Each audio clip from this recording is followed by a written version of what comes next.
रामबाग में दोपहर का धूप तेज था। एक लाल सूटकेस से बदबू आ रही थी। पास में खेल रहे बच्चों ने उस भयानक चीज को देखा। अंदर 3 साल की मिस्टी का छोटा सा शरीर पड़ा था। उसकी मासूम आंखें खुली थीं, उसकी जान चली गई थी। इस भयानक खोज की खबर आग की तरह फैल गई।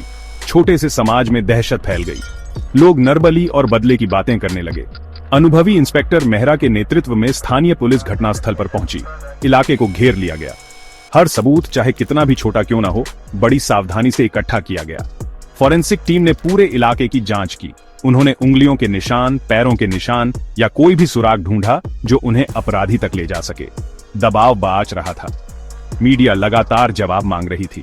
इंस्पेक्टर मेहरा जानते थे कि वह एक ऐसे अपराध से निपट रहे हैं जो इस शांत समाज की नींव हिला देगा। जैसे जैसे जांच आगे बढ़ी, सबकी निगाहें मिस्टी के परिवार पर गईं।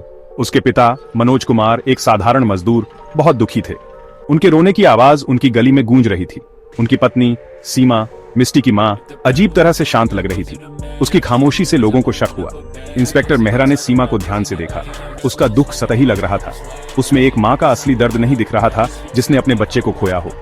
पड़ोसी, जो पहले झिझक रहे थे, अब अपनी बातें बताने लगे। उन्होंने बताया कि सीमा पिछले कुछ हफ्तों से अजीब तरह से व्यवहार कर रही थी। उसे अक्सर मनोज से झगड़ते हुए देखा जाता था। उसकी आवाज में एक अनजान गुस्सा होता था। एक प्रेम प्रसंग की चर्चा थी। पड़ोस में आने वाले एक आदमी के साथ एक छिपा हुआ रिश्ता। लोगों का कहना था कि सीमा अपनी जिंदगी से भागना चाहती थी, अपने प्रेमी के साथ। लेकिन मिस्टी, उसकी मासूम बच्ची, एक रुकावट थी। बढ़ते हुए सबूतों के साथ इंस्पेक्टर मेहरा ने सीमा से पूछताछ करने का फैसला किया।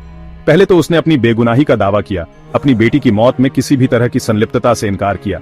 लेकिन जैसे जैसे पूछताछ आगे बढ़ी, उसका बनावटी चेहरा टूटने लगा। वह अपनी बातों में हकलाने लगी। उसकी आंखें घबराहट से इधर उधर देख रही थीं। अंत में अपने अपराध बोझ से दबी सीमा टूट गई। उसने अपना गुनाह कबूल कर लिया और बताया कि उसने अपनी बेटी की जान कैसे ली। यह एक मजबूरी का अपराध था, एक जहरीले प्रेम प्रसंग से भड़का हुआ और अपराध वाले टीवी शो से प्रेरित। सीमा क्राइम शो की दुनिया में खोई हुई थी। उसने अपनी बेटी की हत्या की योजना बनाई थी, उन्हीं एपिसोड से प्रेरणा लेकर जिन्हें वह देखती थी। उसने कबूल किया कि उसने मिस्टी को मिठाई और खिलौनों का लालच देकर एक सुनसान जगह पर ले गई थी। वहां अपनी स्वार्थी इच्छाओं में डूबी उसने अपनी बेटी का दम घोंट दिया, उसकी जान सबसे खूनखार तरीके से ले ली। सीमा के कबूलनामे की खबर से समाज में हलचल मच गई। जिस औरत को वे जानते थे, जिसे हर हाल में अपने बच्चे की रक्षा करनी चाहिए थी, वह एक राक्षस बन गई थी। उसका दिमाग क्राइम ड्रामा की काल्पनिक दुनिया से विकृत हो गया था। सीमा अपने प्रेमी के साथ रहने की चाहत में अपनी ही विकृत इच्छाओं की कैदी बन गई थी। यह मामला मानव स्वभाव के अंधेरे पक्ष की याद दिलाता है, इस बात की कि कैसे असलियत और कल्पना के बीच की रेखाएं धुंधली हो सकती हैं। सीमा का अपराध उन्हीं शो की एक भयानक नकल, जिसकी वह दीवानी थी, इस बात पर प्रकाश डालता है कि कमजोर दिमागों पर मीडिया का कितना खतरनाक प्रभाव हो सकता है।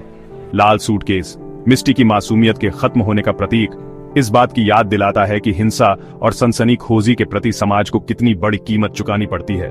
मिस्टी की हत्या का मामला हमेशा अपराध के इतिहास में दर्ज रहेगा, स्क्रीन की ताकत और मानव जीवन की नाजुकता का एक गंभीर प्रमाण।